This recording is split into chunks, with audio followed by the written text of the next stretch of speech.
Morning friends, welcome to MT time story blog. তো তোমরা সবাই কেমন আছো? আশা করি ভালোই আছো। দেখো, আমার কিন্তু রান্না বান্না হয়ে গিয়েছে, কিন্তু এখনো ঘর দর পরিষ্কার করা হয়নি। দেখো, বিছানা টিছানা গোছানো হয়ে গিয়েছে। তোমরা ঘরের অবস্থাটা একবার দেখে নাও। এই দেখো, এই দেখো। তো দেখবে, আমি বড়ি দিয়েছিলাম, তাই গামলা টামলা সবই রয়েছে।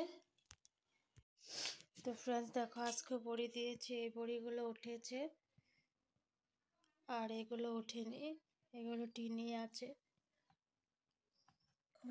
ওঠেনি, এগুলো উঠবে না, আজকে এভাবেই থাকবে। তো আমার শরীরটা কিন্তু বেশ একটা ভালো নেই, আমার ঠান্ডা লেগে গিয়েছে। তো চলো এখন চাটা খেয়ে নিই। এখন চা খাবো। ফ্রিজটা বন্ধ করে দিয়েছি, আমার কথা বলতে অসুবিধা হচ্ছে। আমার এই দেখো দুধ আছে, চাটা খেয়ে নিই, তারপরে আবার আসবো। তো ফ্রেন্ডস দেখো, আজ অনেক দিন বাদে খেলা করছে। আজকে কতদিন হয়ে গেল খেলা করে না, যেদিন থেকে পায়ে ব্যথা পেয়েছে ওদিন থেকে কিন্তু আর খেলা করে না।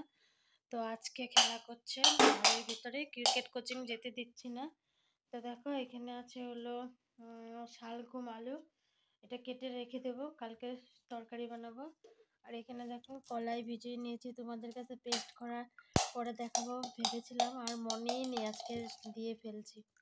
ঠিক আছে, আজকে আবার দেবো, তো তারপরে দেখাবো, কালকে সকালে দেবো।